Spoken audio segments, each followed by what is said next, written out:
Fala galera, sejam bem-vindos a mais um episódio do Marcas Podcast. Esse daqui é o episódio 67. Eu sou o Jesué Tomé, host desse programa. E no episódio de hoje a gente vai conhecer a história da marca 13 Core.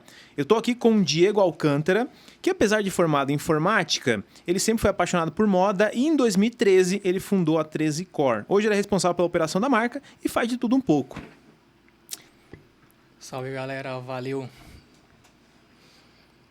Bom, a gente vai conhecer a história aqui da 13, do Diego, mas antes eu quero falar aqui dos nossos patrocinadores, patrocinando esse programa. A gente tem a Total Marcas, escritório especializado em registro de marca, está no mercado há mais de 20 anos, tem mais de 5 mil clientes e se você quiser registrar sua marca com a Total, é só escanear o QR Code e você, se falar que conheceu no Marcas Podcast, você vai ter um desconto especial. E se você está começando agora, tem um nome aí que quer registrar, não sabe se vai fazer sentido ou não, você pode falar com a Total que você vai ganhar de presente uma análise de viabilidade se você falar que conheceu no Marcas Podcast. E se você quiser registrar sua marca em outros países, com a Total você consegue registrar em 187 países. E lembrando, que é válido falar aqui, que no ano passado a Total foi a 6ª marca que mais registrou marcas no Brasil. E também patrocinando esse programa, a gente tem a Branders, que é uma plataforma de tecnologia que tem como objetivo ajudar fornecedores private label a encontrar novos clientes e também ajudar marcas a encontrarem os melhores fornecedores do mercado, com produtos com a melhor qualidade, o melhor preço, o melhor prazo de entrega e também melhor atendimento. E patrocinando também esse programa, a gente tem a Brunx Private Label, uma indústria especializada em fabricação de vestuário para marcas. Na Brunx você produz camisetas com os melhores tecidos do mercado, eles têm um mix de tecido bem grande, além de moletom, bermuda, calça e o que você precisar produzir de peça personalizada para a sua marca. Usando o link da descrição, você consegue comprar qualquer peça lisa no site da Brunx e usando o cupom MP10 você vai ter 10% de desconto em qualquer compra. Se você quiser fazer produtos personalizados, escaneie o QR Code e fala direto com o time comercial da Brunx para fazer suas peças personalizadas. Bom, quero convidar todo mundo que chegou aqui já para se inscrever no canal, já deixe seu like antecipadamente e quem está ouvindo no Spotify, deixe também a sua avaliação no nosso programa, confere aí, se você ainda não avaliou o nosso programa no Spotify, deixa aí a sua avaliação e também vai lá no YouTube e se inscreve no canal. Diego, primeiramente, cara, o que tu fazia antes da marca e por que tu resolveu empreender nesse mercado da moda e abrir uma marca? Cara, antes de pensar em ter uma marca, nem pensava na verdade, né? Até criar, começar a vender, fazer as coisas de fato, nunca foi um planejamento muito bem estruturado, né? Eu trabalhava com meu pai, fazia design gráfico, fazia um trabalho também na rua. Meu pai trabalha até hoje com comunicação visual, fachada, etc, né?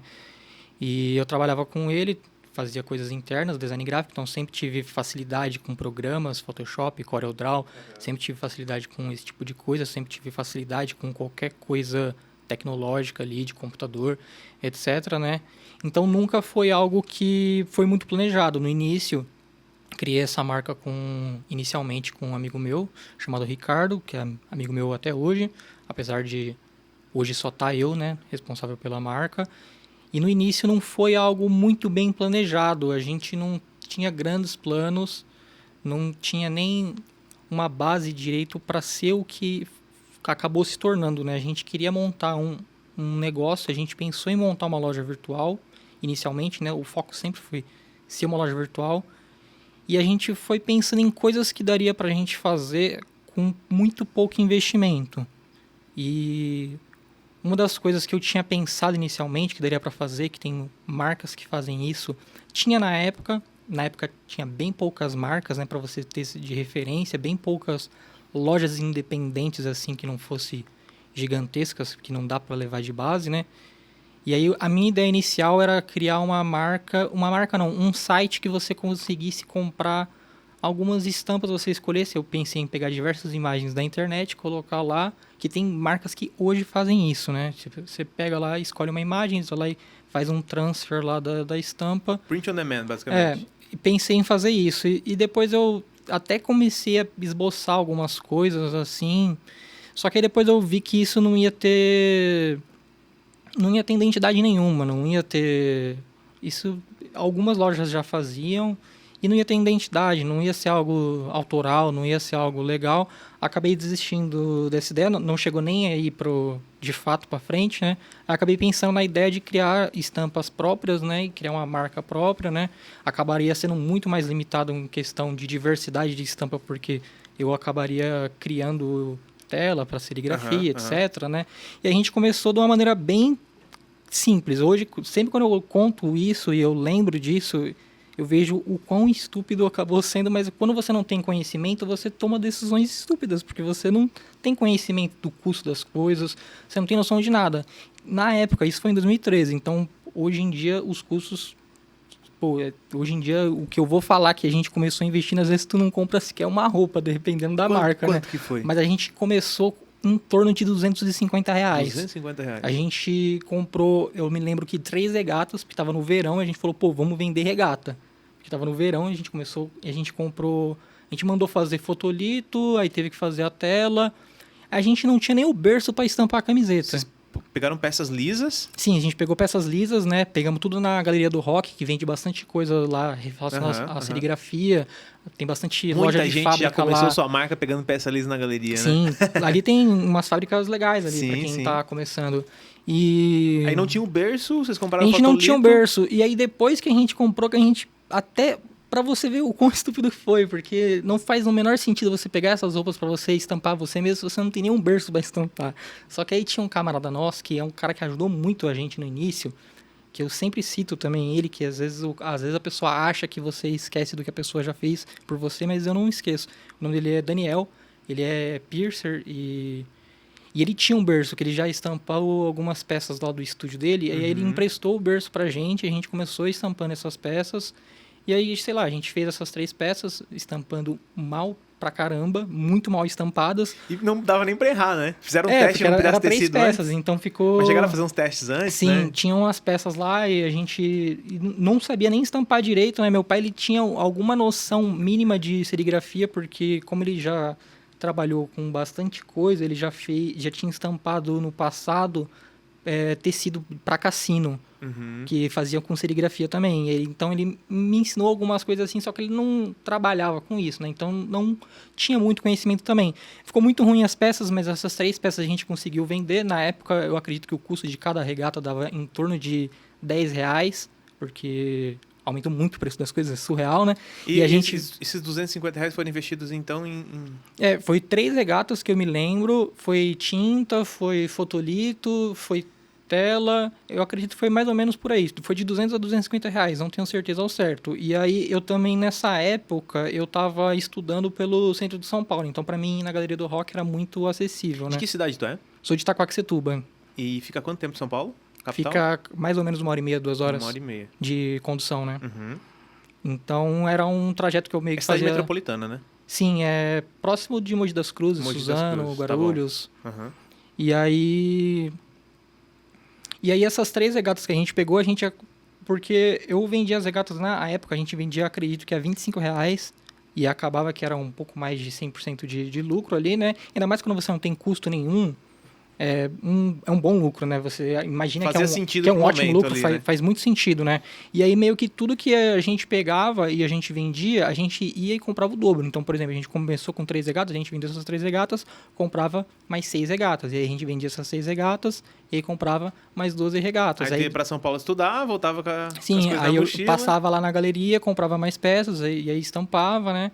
E aí, depois de um tempo, comecei a ver que tava muito ruim fazer as coisas dessa forma, eu não conseguia chegar numa qualidade legal, porque não conseguia estampar tão bem assim.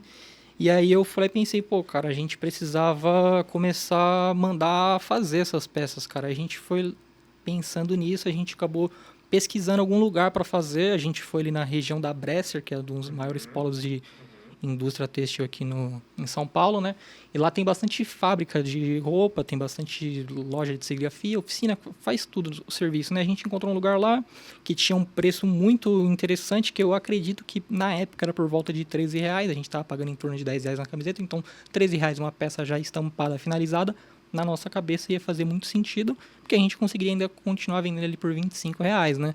A gente precisava fazer uma quantidade mínima de 100 peças, que pra gente era surreal na época, porque a gente estava fabricando de pouquinhas em pouquinhas ali por dia, com o dinheiro que a gente pegava, né? E aí, na época, pô, foi algo que a gente pensou em fazer. A gente falou, pô, vamos tentar pegar essas peças e passar no cartão de crédito. E aí, é tentar vender o suficiente para pagar o cartão até o próximo mês. Aí, não me lembro na época em quanto que a gente parcelou. Mas aí, a gente mandou fazer dessa forma e deu para ir vendendo um pouquinho ali. Fizeram, então, as 100 peças? Sim, a gente mandou fazer as 100 peças. Com estampas variadas daí? Cara, eu acredito que tinha umas 2 ou 3 variações no máximo de estampa. E eram estampas bem simples também.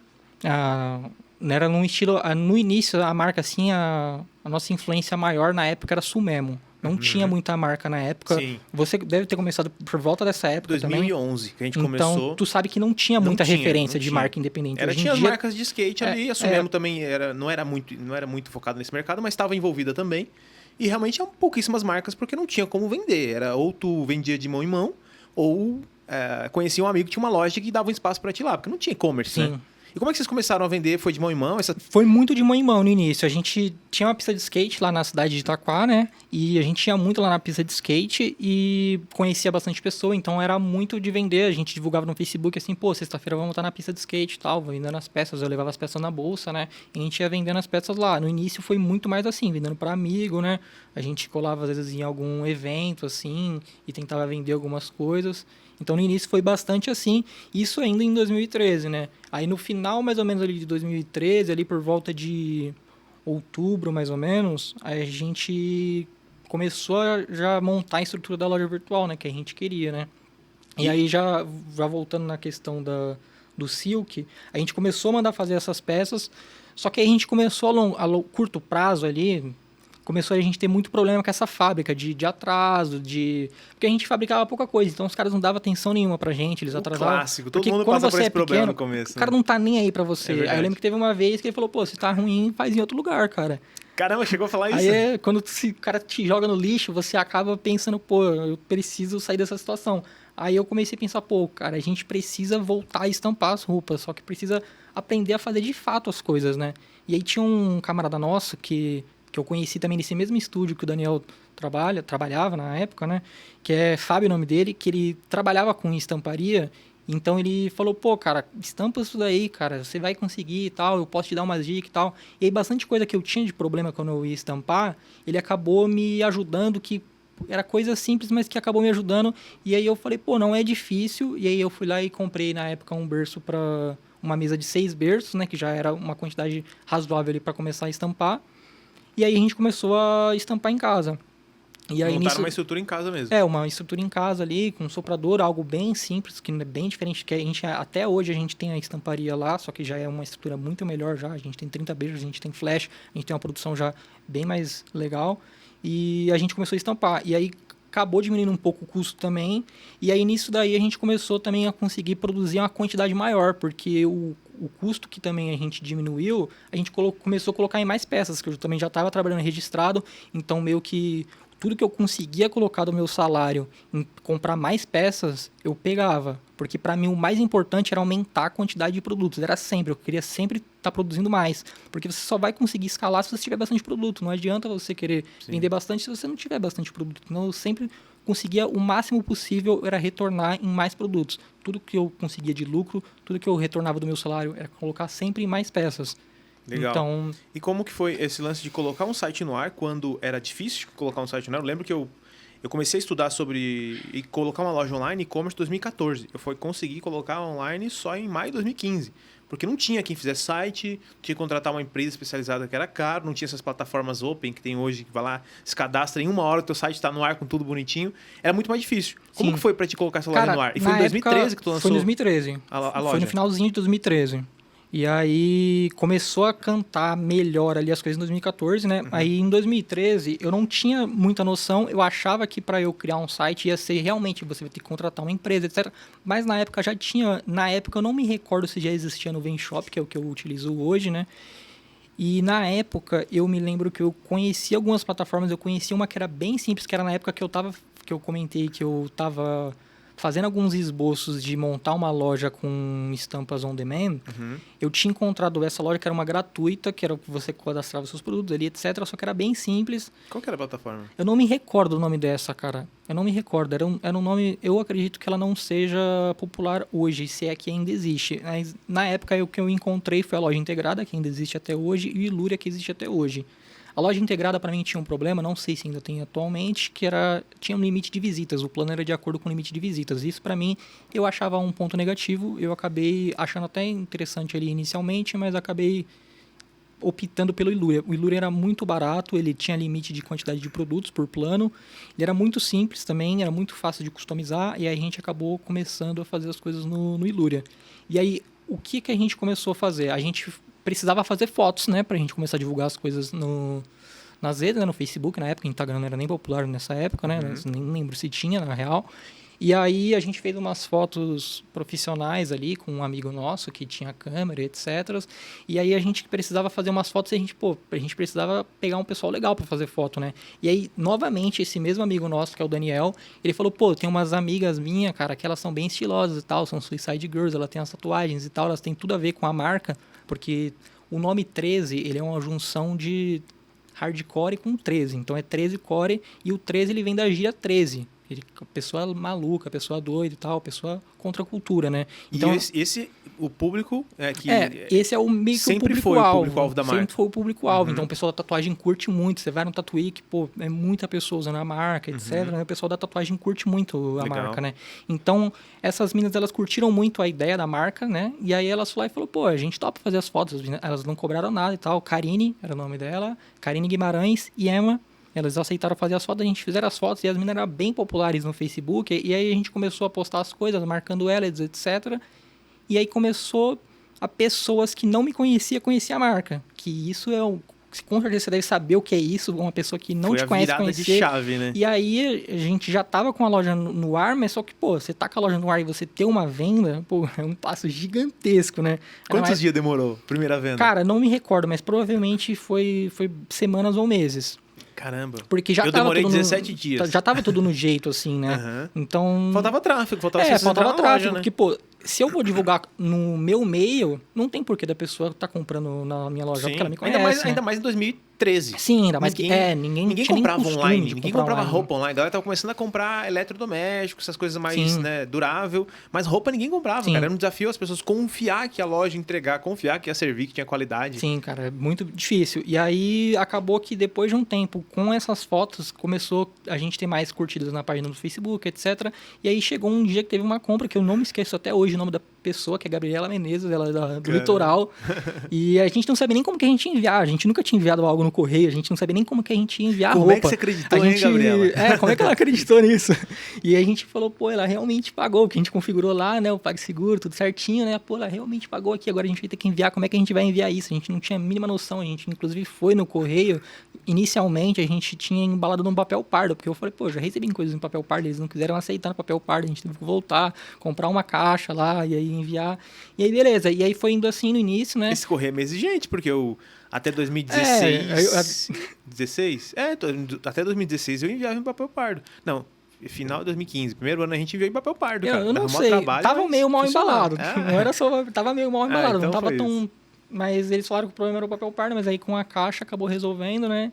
E aí, no início, essas fotos acabaram que ajudou um pouco ali. E aí, com o passar do tempo, eu comecei a investir a fazer anúncio no Facebook aí pra patrocinar. Época já? Em 2014 foi quando eu comecei. Pioneiro! Cara, nessa época dava muito resultado, era barato, era muito barato, dava muito resultado. Cara, se eu tivesse conhecido tráfego pago nessa páginas no época, Facebook tinha uma entrega muito boa também, tinha uma entrega né? muito boa. Cara, o orgânico tinha muita entrega. Eu lembro que quando começou os vídeos a bombar assim no Facebook, cara, a entrega era surreal. Entregava pra todo mundo e mais um pouco. Sim, cara, era surreal. E a gente começou a ter muita curtida na página do Facebook por conta dos anúncios e por conta até das fotos natural. E, cara, você postava foto lá que tinha 1000 curtidas. Hoje em dia, no Instagram, que começou depois a ter mais curtidas, não tem pra galera, isso. não aparece pra galera. Não mostra, né? mas você tem curtida, você tem seguidor, mas não entrega. Se você quiser que entregue, é com tem anúncio. Que patrocinar. E aí, eu comecei a entender que, eu não tenho que gastar anúncio esporadicamente, eu tenho que gastar anúncio sempre, se eu quiser vender sempre. E aí que foi quando começou a virada de chave de começar a vender bastante. Que aí eu trabalhava nessa época ali próximo da região ali da Bresser, então eu tinha ainda... um trabalho paralelo ainda. Sim, eu trabalhava num call center, fazia suporte técnico para CCE. Fazia ligação. Por quanto tempo tu ficou trabalhando CLT? Sim, CLT. Com trabalho... Cara, eu acredito que não chegou um ano, porque eu não cheguei a tirar férias, eu acredito que por volta de uns 7 meses, eu acredito. Porque eu lembro que eu divulgava em páginas do Facebook também para vendas. Eu não sei se você chegou a conhecer, que tinha uma página muito popular no Facebook, que era a Lojinha dos Atletas do Corre. Com certeza. Você conheceu? Imagina! Era muito boa essa... E aí, os pioneiros da venda online. Sim, e aí lá eu falava pro pessoal também, né, que eu entregava na estação, né, entregava na estação da Moca, como eu trabalhava lá, então eu falava pro pessoal, pô, posso entregar na estação da Moca, etc, né, e aí lá era perto da Bresser também, então eu saía de lá às 15 horas, né, eu trabalhava meio período, né, das 7 às 15, e aí quando eu saía de lá às 15, eu ia nas lojas de fábrica, comprava as camisetas e ia para casa. Então eu comprei aquelas mochilas do exército gigantescas para caber roupa pra caramba, né? E aí voltava lá com mochila do exército, 2 sacolas, um monte de coisa assim, e estampava em casa. E aí, nisso de começar a fazer os anúncios, começou a girar de uma forma que eu falei, pô, tá ficando difícil de eu conciliar o trabalho com essas coisas, porque eu chegava em casa, eu tinha que embalar um monte de pedido, não tinha muito espaço, né, fazia tudo no meu quarto ali, no início meu quarto tinha um guarda-roupa, depois eu tive que tirar o guarda-roupa para colocar prateleira, aí depois eu tive que colocar a prateleira em cima da janela, depois eu comecei a guardar as roupas no corredor de casa, e começou a ficar inviável. Isso ali. Em 2014? Isso já acredito que era por volta de final de 2014 ali, e aí... Quando eu larguei o trabalho, que eu falei, pô... Tu largou porque tu já tava conseguindo ganhar uma grana, né? eu tava já conseguindo o suficiente ali, que eu falei, pô, eu acredito que a falta do dinheiro aqui não vai me afetar, né? A falta do dinheiro que eu recebia do trabalho, que não era muito ali, acredito que pra época devia ser uns R$1.500, devia ser, sei lá, uns 20% a mais que o salário mínimo da época, não me recordo. Mas ajudava bastante, né? Você conseguir injetar um pouco mais de dinheiro ali, porque qualquer dinheirinho é válido. E essa grana né? que entrava no CLT também ia investir na marca? Sim, o que eu conseguia, que sobrava, né, era colocar mais ali para comprar sempre mais roupa, né? A ideia era sempre conseguir colocar mais roupa e aí sempre tentar também uma parte colocar de anúncios no Facebook. Porque E aquele teu amigo começou contigo, em que momento que ele saiu? Então, não teve um momento que ele saiu. É porque no início, ainda bem antes dessa parte de... É porque o que acontecia? Antes de eu trabalhar, registrado, eu trabalhava com meu pai, então eu tinha muito mais tempo, ele já trabalhava registrado, ele namorava, eu estava solteiro e tal, então eu tinha muito mais tempo vago, então eu acabava fazendo muito mais coisa sozinho, né? Então acabou que naturalmente a gente foi ali, se distanciando ali, naturalmente, então nunca a gente nem conversou muito sobre, porque eu acabei tomando as rédeas das coisas meio que tudo sozinho ali, apesar de a ideia inicialmente acabou sendo com ele, assim. Mas, tipo, não é algo que acabou levando a algum problema ou nada do tipo, né? Legal. E aí, beleza, começasse a sair do trampo, começasse a vender online, começasse a produzir por conta própria ou continuou comprando ainda peça lisa e estampando? Um problema que pra mim era que eu me incomodava, a gente começou ali a produzir, comecei a produzir por volta de 300 peças ali, que eu não mandava fazer, né? Eu comprava ainda as peças lisas, né? Eu comprava na Teguchi, que é uma fábrica ali na Avenida Bresser.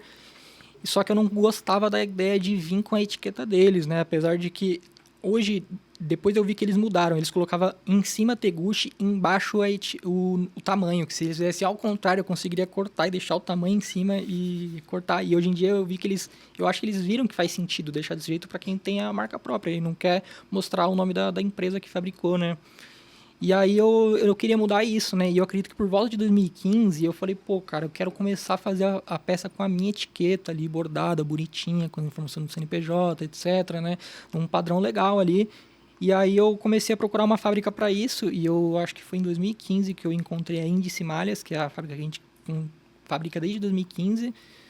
E a gente está com eles até hoje, a gente fez mudanças ali na modelagem para adaptar um pouco mais do padrão deles lá, que são lojas de fábricas também. Na época, que você também deve saber, eu não sabia nem o que era private label, se é que existia esse termo private label em 2014. Existia, mas esse termo não era comum. Existiam as fábricas que faziam para as marcas, mas o termo private label não era popular. Era tipo, a fábrica, o fornecedor. Aí, beleza, tu começou a usar um fornecedor private label para produzir as camisetas? Era uma fábrica de oficina, né? Uma dessas de grande porte, né? Então aí eu falei para eles, né, do que eu precisava, e a gente produzia, acho que na época, em torno de 500 peças, e nisso daí já estampando em casa, né? E já fazendo o tráfego pago, né? Então já tava girando ali meio que legal as coisas. Então foi nesse momento aí que a gente conseguiu começar a fazer um trabalho mais profissional ali, né? Das peças mais acabadas. A gente já estampava bem as peças, né? Então a gente já tinha as peças etiquetadas, com a nossa etiqueta bordada, etc., CNPJ. Então foi ali por volta de 2015 que o trabalho ficou um pouco mais profissional, né? Então, em 2 anos, a marca se profissionalizou e começou a escalar. Sim. Tu lembra mais ou menos quanto vendia, assim, na época? Tipo, quando tu percebeu, caramba, já estamos vendendo tanto? Cara, eu acredito que foi por volta de 2015 mesmo ali que as coisas começou a girar mais, né? A gente fazia venda no atacado, só que nunca foi o nosso foco, né? Porque eu sempre tive a ideia de vender as minhas roupas baratas, porque a minha ideia é ter algo street, e eu penso o street como um street de verdade, rua. Então eu quero fazer algo barato. Eu não julgo quem vende um produto, porque para você fazer um produto bom, o produto é caro. Então, às vezes o custo vai sair caro. Mas eu tento equilibrar o algo acessível. Custo-benefício, né? Custo-benefício. Não é tipo a melhor peça do mundo, mas tipo, com certeza absoluta não é a pior. E eu estou entregando algo bom no valor que eu estou entregando. Então, eu tento sempre vender num preço bom. E isso me dificulta muito com a venda no atacado, porque eu não consigo ter margem. Porque para você ter um bom preço por atacado, tu tem que ter muita margem para venda final, né, para o consumidor, né? Então isso acabou prejudicando. E eu vendia. Você chegou a tentar escalar no atacado? Cara, eu cheguei a vender durante bastante tempo, só que depois de um tempo eu comecei a ver que não fazia sentido. E se eu mantesse ainda até hoje, do mesmo jeito que eu fazia, eu ainda provavelmente estaria vendendo, só que eu comecei a ver que por 2 motivos não fazia sentido. Primeiro, porque o cara, na maioria das vezes, ele tinha que vender mais caro que no meu site. E eu acho que isso é ruim para ele, é ruim para o cliente. Total. Porque o cliente está pagando mais caro do que no site. É ruim para ele que está vendendo mais caro do que no site, né? Para ele ter uma margem legal, né? E é ruim para mim também, porque isso não é algo muito profissional para uma marca, na minha opinião. Porque eu acredito que você tem que ter uma margem boa para o vendedor vender no mesmo preço que você vende no seu site, né? Eu acho que isso é o certo, né? Então, eu acho que é melhor você falar que você não vende do que vender dessa forma, né? E também eu tive muito problema durante muitos anos de estoque. E eu só fazia pronta entrega para atacado. Inclusive, eu vi um vídeo de você falando sobre isso, que vender a pronta entrega é muito complicado, porque você acaba tirando do seu estoque para vender mais barato pro teu... Perde venda no valor cheio para vender pela metade pro lojista. Então, eu comecei a ver o quanto que estava me prejudicando. Que eu ficava muito... um problema que eu tive, por volta ali de 2016... Cara, isso foi por muitos anos, foi entre 2016 e 2019, foi estoque. De tipo, você vender muito, porque eu tinha o PagSeguro, e o PagSeguro, as vendas, ele me pagava depois de 15 dias. Então, chegava as roupas, eu vendia elas, então depois de 15 dias você ia receber. Então, cara, até você receber esse dinheiro para você conseguir mandar fazer mais, cara, é muito mais fácil você comprar algo à pronta entrega. Agora, você fabricar, cara, isso exige uma logística, um entendimento ali de operação. Coisas que você não tem conhecimento inicialmente, que você vai ter que errar muito, vai ter que perder muito dinheiro para aprender como é que funcionam as coisas. E cara, eu já mencionei isso pro pessoal lá que trabalha comigo, que, cara, hoje em dia, a quantidade de informação que você tem para esse tipo de coisa facilita muito, cara. Porque o cara que quiser aprender, porque, cara... A gente cortou o mato. Cara. Aprende tudo sozinho. Tu tem que aprender tudo sozinho. E é difícil, cara. Tu não tem... Ninguém criava conteúdo, ninguém dava abertura para trocar ideia. Os, sei lá, empreendedores da região, assim. Tu não tinha abertura para trocar ideia com as pessoas que tinham fábrica. Ninguém ensinava ninguém. Era um por si. Era um por si. Hoje em dia, além de quantidade de informação, cara, o pessoal é muito aberto para conversar, né? Para explicar como que é as coisas. Que às vezes eu vejo algum vídeo, cara, eu fico muito curioso para ver como que é a operação de outras marcas, de outras e-commerce, de outras lojas. Porque, cara, eu faço as coisas de um jeito que eu me adaptei ao longo do tempo para fazer dessa forma, porque foi a forma que eu fiz mais eficiente. E como que era e como que é hoje? Conta pra gente, tipo, o perrengue que era fazer, o jeito que vocês faziam e como que vocês fazem hoje. Porque hoje já tem uma estrutura maior. São quantos colaboradores hoje na marca? Cara, hoje a gente vai estar com 3 pessoas, que inclusive a outra vai começar lá na semana que vem, né? Que são os que trabalham lá interno, né? Mas tem pessoas que acabam sempre estando envolvidas ali num Indiretos, freelance, né? Em coisas ali pontuais, né? Mas a principal diferença que acabou vindo na questão da logística ali, da parte do empacotamento ali, dos pedidos, é que antigamente não tinha nenhuma mesa para embalar, era a minha cama de um lado, um beliche, que era com meu irmão, e aí um guarda-roupa do outro, e aí eu tinha a mesa do computador aqui e eu não tinha mesa. Então eu embalava os pedidos simplesmente meio que no meu colo, assim, eu pegava as camisetas aqui que estavam na prateleira e meio que embalava aqui, e era o jeito que dava. Né, e fazia isso daí tudo com durex, inclusive eu fazia todos os pedidos na caixa, e depois de um tempo eu comecei a reparar que não fazia o menor sentido quanto que eu tava jogando dinheiro fora, porque não faz sentido você só estar mandando camiseta em caixa, porque você pode estar usando embalagem. E até o frete fica mais caro, né? É, pelo o frete volume. fica muito mais caro, é muito volume de coisas para você guardar também, papelão faz um volume Absurdo. monstruoso, né? Além de o quão caro o papelão é, né? Que papelão é caro para vender no quilo, mas vai comprar é uma fortuna, papelão muito caro. E aí... E foi nesse formato até quantas peças por dia, assim, que tu embalava no teu quarto? Cara, acredito que pelo menos ali uns 10 pedidos por dia, eu acredito que nessa época já tava fazendo. Então era provavelmente uns 300 pedidos por mês, né? E depois do quarto foi pra onde? Depois do quarto, então, isso daí foi no...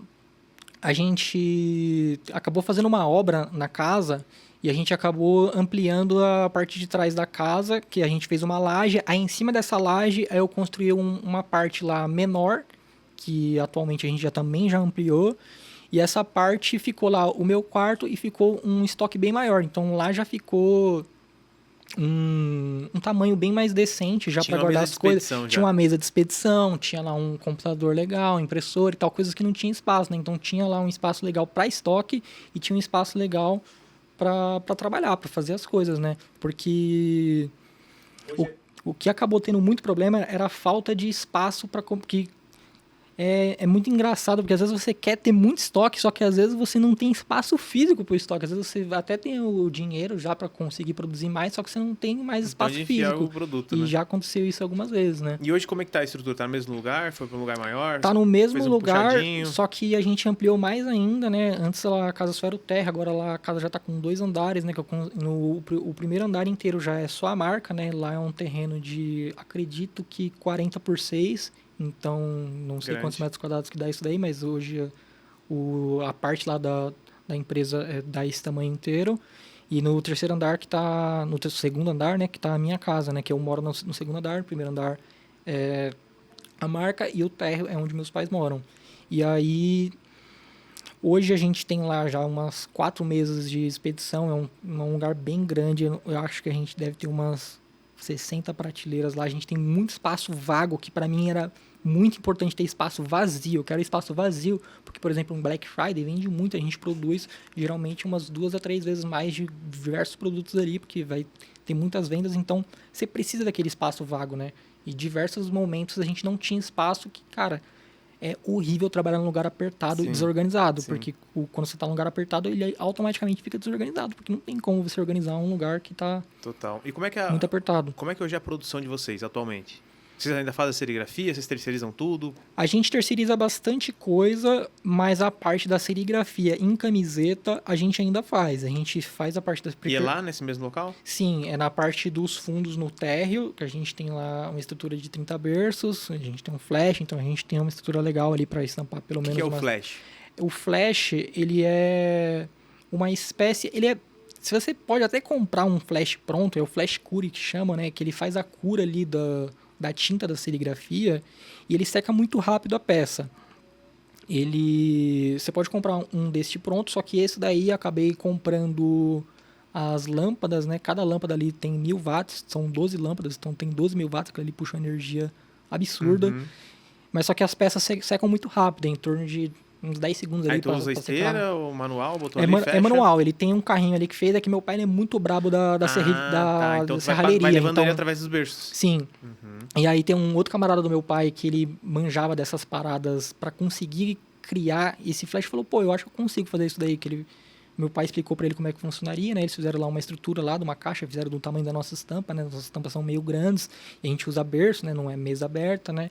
E ele conseguiu fazer lá e funciona bem, porque é muito caro. Um flash, você poderia também usar mesa térmica, né? Só que mesa térmica também é muito caro, ainda mais uma mesa do tamanho da nossa. A gente tem uma mesa de 30 berços, então uma mesa de 30 berços térmica seria muito cara, né? Então, e um flash também, pro nosso tamanho, seria muito caro também. Então acabou economizando bastante tendo feito esse flash, né? Não é algo que, pô, alguém vai ter facilidade de conseguir construir, porque, cara, o cara tem que ser um gênio para conseguir construir aquilo. Quando tu percebeu assim, caramba, meu, o negócio aqui deu certo, tô vivendo da minha marca, tô ganhando dinheiro. Que momento tu percebeu isso? Cara, foi bem quando eu consegui sair do emprego mesmo, cara. Porque, como eu falei, cara, a gente nunca pensei que ia ser possível viver disso. Então, cara, qualquer pouco que eu tava ganhando com isso, eu já tava feliz. Porque não... Pra quem trabalhava de CLT, Pra quem de trabalhava telemarketing, de né? CLT, trabalhava no call center. Call Então, center. cara, não tinha muita expectativa. Que, igual eu falei, não criei com super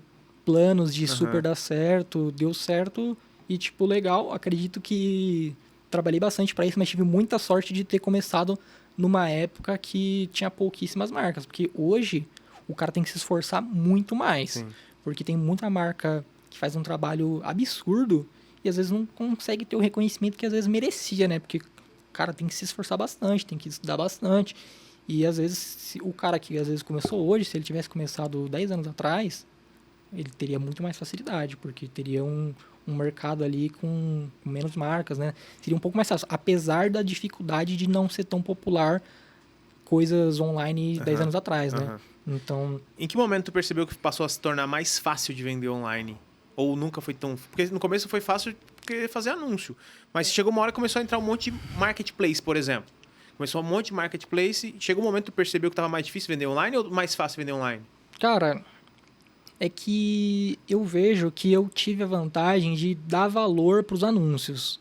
Isso foi um grande diferencial, porque eu percebia que tinha muita marca que fazia trabalhos ali, tinha loja online, etc. Só que eu via que não investia em anúncio. E eu fui começar a investir em anúncio em 2018, cara. Comecei a vender na internet em 2015. É porque às vezes o cara ali acha que não vai dar certo. E às vezes não dá certo. Não tem conhecimento, e às não vezes faz também ideia. não dá certo, porque demora para dar certo também.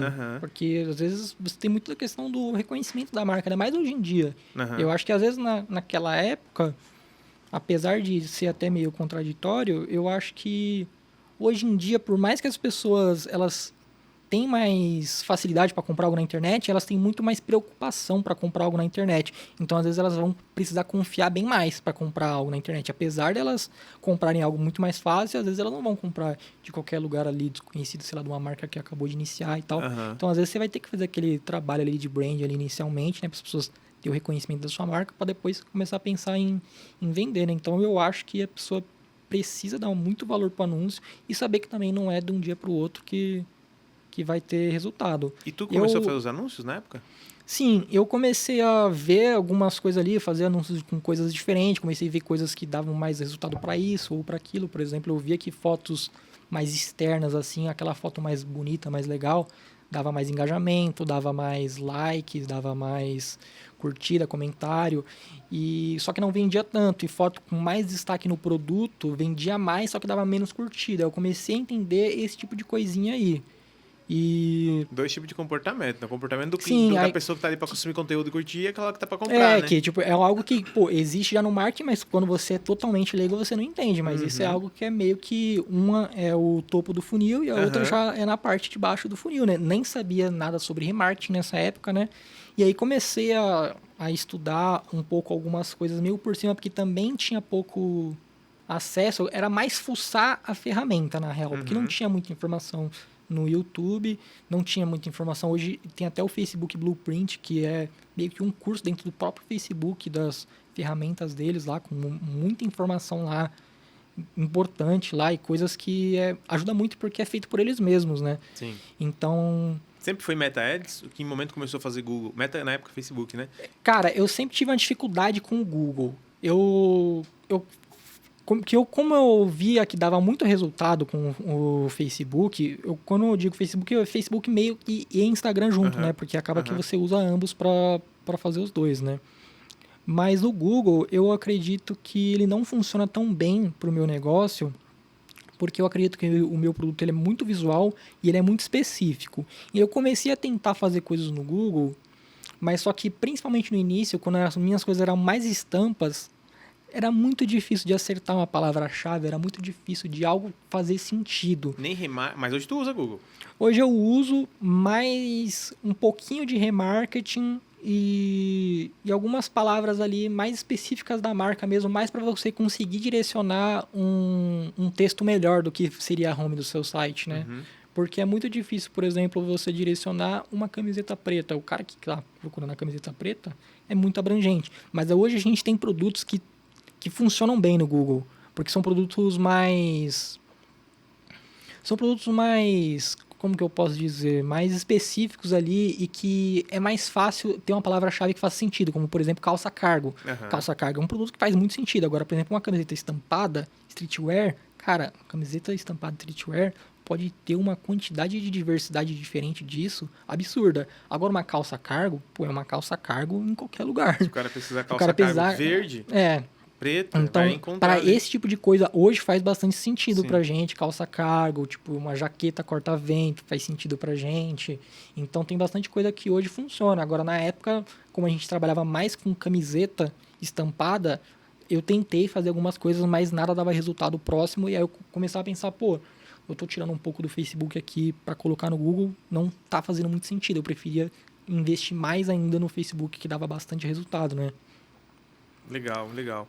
E quais foram os maiores desafios da tua marca para buscar esse crescimento nas vendas online e não entender ali da ferramenta no começo, né? Desvendar, testar Google, testar Facebook, testar novos criativos. Quais foram os maiores desafios mesmo e como é que vocês enfrentaram esses desafios para conseguir crescer? Cara, os maiores desafios, com certeza, foi a questão de administrar bem o estoque e questão financeira, porque com certeza acredito que você deve ter experiências às vezes similares, porque cara, é muito difícil quando você não tem uma base de coisas, você não tem uma base financeira das coisas certinha ali como devem ser feitas, né? Quando você não tem uma base de você precisa ter um caixa. Eu não tinha base que eu precisava ter um caixa. E às vezes você acha que porque o dinheiro tá entrando que você tá ganhando dinheiro, cara, e isso é um erro, cara, muito fácil de cometer. Sair um produto por uma porta, tem que entrar outro pela outra, senão mês que vem Sim. a venda não vai aumentar, não vai vender o mesmo. Quer aumentar a venda? Sair um produto pela uma porta, tem que entrar dois, para que no mês que vem tu venda mais. Né? Senão não roda. E tem muita gente que vai lá, começa a vender online, vende bem no mês, no outro despenca, porque não conseguiu manter estoque. Aí tem a organização de produção, fluxo de produção, e a parte financeira, porque tem que ter grana para continuar investindo no negócio para crescer, porque ele não vai crescer. Beleza, dá para crescer montinho, montão? Pô, vendeu 2, 4, 8 e assim por diante? Dá. Só que isso tem que estar aliado a um bom planejamento junto aos fornecedores também. Senão, cara, se não tiver tudo alinhado, tu conseguir pagar o fornecedor ali e tal, e muitas vezes chegar no fornecedor, cara, me entrega antes que eu pague à vista. Cara, isso aí faz uma diferença grande na hora de escalar. Sim. E esse daí foi exatamente o que você falou, foi muito do que era o problema, porque a gente vendia, que foi aquilo que eu falei, né, que eu recebia, demorava 15 dias para receber, então eu vendia o estoque, demorava 15 dias para receber, então até eu conseguir mandar fazer mais e esse produto chegar, cara, eu ficava sem produto no estoque, porque eu não tinha tanto estoque assim, porque eu vendia até que bastante e eu tinha pouco produto para muita venda. Então eu sempre acabava que vendia muito ali durante um tempo e aí, cara, ficava sem estoque ali uns 10, 15 dias e aí meio que tinha uma grande queda. E foi isso durante diversos anos e junto com obra, etc, essas coisas que eu fiz em casa, que, cara, foi um investimento muito grande, acabei entrando em dívida, porque às vezes obra é um absurdo que você sempre planeja gastar X, mas você gasta 3 vezes mais. E isso me complicou muito, cara. Então, por volta ali de 2017 até 2019, eu tive muito esse problema de estoque, problema de dívida. Já tive até um ano atrás aí da última obra que a gente fez, mas consegui estabilizar novamente e espero que continue. Porque apesar de que as vendas continuam rolando, continua tudo indo bem, às vezes o por trás ali não tá 100%, né? Mas esse problema de estoque, cara, é o que mais me prejudicou já. Hoje tá tudo sob controle. Hoje tá tudo sob controle na questão do estoque. E eu acho que se eu tenho uma dica para dar pra pessoa, é fazer um bom planejamento. Inclusive, muita coisa... Eu comprei o curso do Viver de Marca seu, né?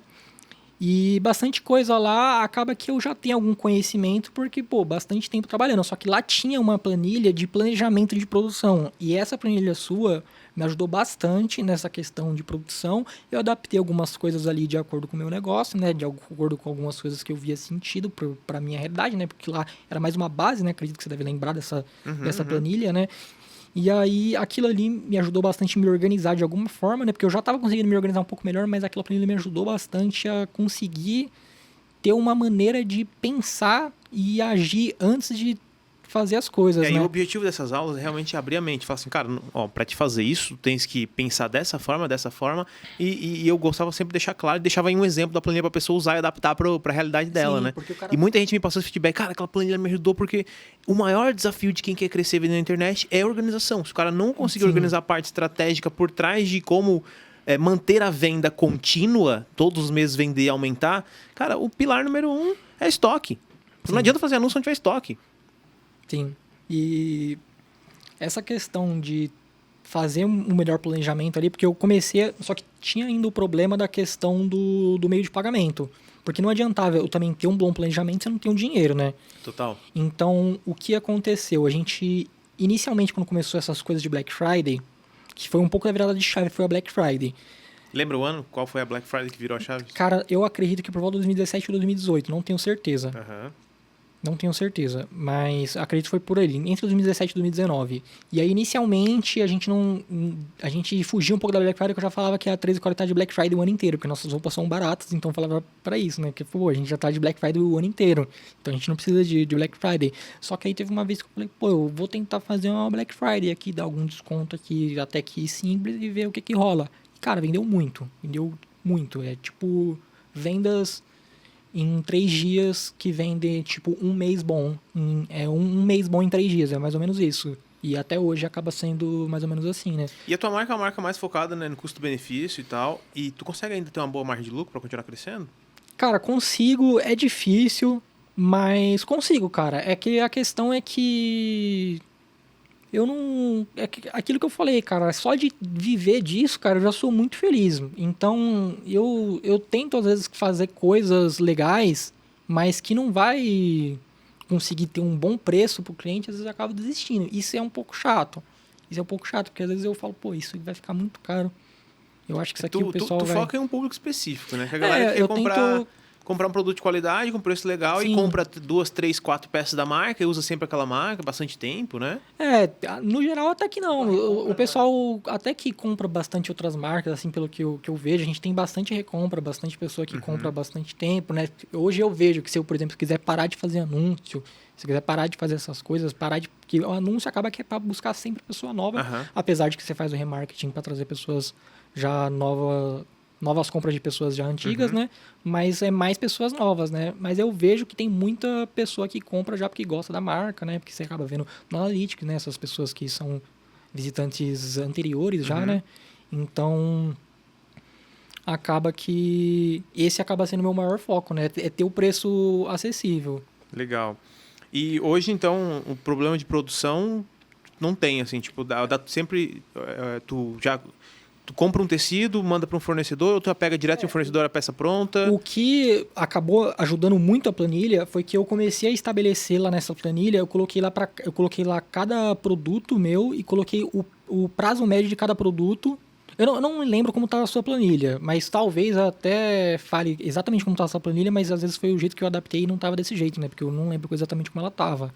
Mas eu lembro que eu coloquei o prazo de cada fornecedor em média, e eu sempre coloco um prazo a mais, né, para não ter margem, e aí eu coloco a média que esse produto vende por dia, de acordo com a média que ele vende por mês, ali ao ano, para eu verificar nesse prazo do fornecedor quantas peças que vai vender, para eu saber quantas peças eu vou precisar que elas estejam em estoque para vender esses produtos até ficarem prontos. Aí isso daí começou a fazer um pouco mais de sentido, só que aí uma mudança também acabou sendo quando a gente mudou o meio de pagamento para ter um prazo de recebimento de um dia e a Black Friday. Porque na Black Friday a gente vendeu muito num ano, e aí beleza, vendeu legal. E aí chegou no outro ano, em janeiro ali mais ou menos, vendeu bastante, estava com bastante dinheiro em caixa, pô, eu botei para torar, mandei fazer roupa pra caramba. E, cara, não devia ter feito isso, porque fiquei sem caixa. E aí chegou no final do ano, ia ter Black Friday novamente, eu precisava de estoque, só que eu queimei tudo no início do ano, lógico que eu não queimei, que os produtos foram vendidos, só que eu não fiquei com caixa. E aí nisso daí, foi, acredito, por volta de 2018, sei lá, precisei do meu primeiro empréstimo. Foi a primeira vez que eu precisei pegar um empréstimo. Falei, pô, preciso de um empréstimo porque eu preciso mandar fazer roupa bastante, né, para o Black Friday. E aí peguei meu primeiro empréstimo ali, com prazo para pagar mais ou menos em 12 vezes, que eu não queria pagar em um monte de vezes aí para deixar meu dinheiro todo pro banco, né, porque quanto mais você acaba pagando parcela, mais dinheiro você dá pro banco. Demorou pra fazer empréstimo. Eu comecei a marca em 2011, 2013, eu tava fazendo meu primeiro empréstimo já. 30 mil. Eu acabava, 4 anos pra usava pagar. muito cartão, né? Então, no início eu acabei me enrolando muito com cartão. Essas bolas de neve de cartão, né? De você parcelar coisa no cartão. Nossa. E aí precisa no mês que vem, você vai de novo precisar comprar. E aí de novo vai ter um negócio lá no cartão. Eu já tive essas bolas de neve no cartão, né? E aí, chegou no final do ano da outra Black Friday, eu tava sem dinheiro, eu novamente precisei de um empréstimo. Eu tava terminando de pagar um, precisei de novamente pedir um outro. Só que aí eu falei, pô, eu não posso dessa vez queimar tudo o dinheiro de novo em janeiro. Eu acabei vendendo. A E gente essa vendeu grana, legal. essa grana não voltou pro caixa conforme tu foi baixando o estoque? Então, é que eu acabei não deixando. É difícil, é porque o problema é também que a gente já estava constantemente em obra. Então a obra consumia muito grana do ia pra obra, dinheiro. né? A grana ia muito para obra. Então, Estrutura. aí a gente fez novamente esse empréstimo. Eu falei, pô, quando chegar o início do ano ali, que eu vou estar recebendo as coisas das vendas, eu vou tentar já manter pé no chão, fabricar ali o legal pro início do ano e tal. Não vou ficar com os pés no chão, né? E aí acabei mantendo uma grana em caixa e acabei mantendo ali e até eu acredito que isso foi até 2022 mais ou menos, que aí eu fui com uma nova obra que eu já estava com dinheiro em caixa. Eu falei, pô, eu tô com uma grana legal aqui para fazer a obra, então vamos começar a obra. Legal. Precisei de empréstimo de novo. E aí tô pagando empréstimo aí até hoje, mas acredito que agora, como já não teve grandes, meio que já acabou tudo já de obra pra marca, né? Então não... Quantos pedidos vocês fazem por mês hoje? Hoje a gente tem uma média de 1.000 pedidos por mês. 1.000 pedidos? Sim. E isso já tá gradativo há quanto tempo? Já tá estabilizado há quanto tempo? Cara, mais ou menos uns 2, 3 anos. Aumentou muito as vendas depois da pandemia, cara. Depois de 2019 ali, que teve muitas mudanças também em 2019 ali na nossa operação, porque até 2019 só trabalhava eu e meu irmão. E em 2019 meu irmão morreu, e aí eu fazia meio que tudo sozinho, e aí eu comecei a ensinar algumas coisas pra ele, né? Pra ele me ajudar. E aí em 2019 ele morreu, e aí, cara, quando alguém próximo de verdade de você morre, cara, muda tudo na sua vida. Muda tudo, muda tudo. Não tem como você se imaginar como você era antes, como você é depois, porque, cara, muda tudo. É diferente quando morre um parente, mas morreu um irmão seu, um pai, um filho. Cara, muda tudo, cara. E aí eu comecei a rever algumas coisas da minha vida e eu comecei a falar, cara, eu trabalho demais, cara. Eu não deveria trabalhar tanto assim. Eu ganho o suficiente para trabalhar menos. E aí eu comecei a pensar, cara, eu preciso de pessoas para fazer outras coisas. E até então era só eu e meu irmão. E, cara, a gente vendia muito para a quantidade de pedidos que tinha para só 2 pessoas dar conta, né? E aí eu comecei a pensar, cara, eu preciso de uma pessoa para cuidar do atendimento, preciso de uma pessoa para cuidar dos pedidos embalados, porque eu preciso ter mais tempo para viver a minha vida, para, tipo, ser feliz, né? E aí, nisso daí também, eu consegui ter mais tempo para dedicar a coisas que eu não me dedicava tanto antes. Porque eu tomava muito meu tempo respondendo cliente, atendimento, empacotando pedido. E aí nisso daí, o pouco tempo que eu tinha era para cuidar de anúncio, era para cuidar da parte financeira, era para cuidar de planejamento. Como tu vai fazer um bom planejamento se você tem que resolver um monte de outras coisas? Como que tu vai fazer um bom anúncio se você tem que fazer um monte de coisa? Não sobra tempo, cara. Tu faz as coisas de um jeito meio pela metade, né? E como que é o teu planejamento, tua rotina hoje? O que tu faz hoje na marca? Cara, hoje felizmente, eu cuido de poucas coisas, então é mais a questão de planejamento de produção, planejamento de coleção, a questão financeira, fazer pagamentos, etc, né? E problemas, no geral, sempre quando tem algum grande problema, acaba sempre vindo a mim, né? Pra eu ver qual que é a melhor tratativa aí, né? Mas acaba que, por exemplo, hoje eu posso estar aqui, né? Que não daria para fazer algo nisso antes de 2019, né? Porque eu tava acumulando lá por tudo, ou eu teria aqui no tempo todo no celular respondendo cliente, etc, né? Então, essa parte foi o que acabou mudando. E a pandemia também, cara, que acredito que muita pessoa, depois de 2019, que não estava acostumado a comprar, começou a comprar. Então, Em 2019 teve um grande boom de vendas, meio que aumentou uns 50% do faturamento. E 2020? Em 2020 acabou dando uma baixada, mas não foi uma baixada tanto, porque ainda estava acima de 2018, mais ou menos, né?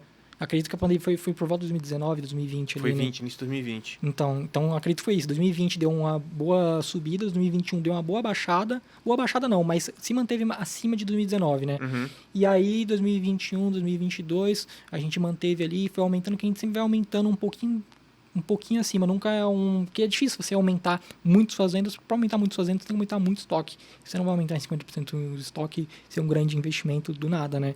Então, acabou que esse último ano nosso, como teve a obra, foi um ano um pouco complicado ali na questão financeira, né? Como acabou precisando de um empréstimo novamente para conseguir segurar as contas ali. Mas agora, como já está mais tudo nos trilhos, acredito que vai ficar bem mais fácil aí. Então, acredito que... Consegue ter uma vida legal hoje já com a marca? Cara, felizmente sim, cara. Show. E tu ainda faz os anúncios, tráfego pago? Tu ainda cuida Sim, disso? muito. Tem Hoje... alguém que te ajuda? Alguma agência? Não, ou tu faz tudo? eu já tentei algumas vezes já contratar agências e eu via que não dava muito certo, porque eles cobrem um preço caro e, cara, por mais que às vezes você ache que você é grande, você não é. Você tem que ter a noção que você não é grande perto de empresas gigantescas. Então, quando você contrata uma empresa, uma agência para fazer um marketing, isso, inclusive, eu aprendi até mesmo com pessoas que trabalham para agências, porque por volta de 2018, eu resolvi fazer um curso de marketing digital numa escola aqui próximo, inclusive, não sei se ainda existe, Digital House.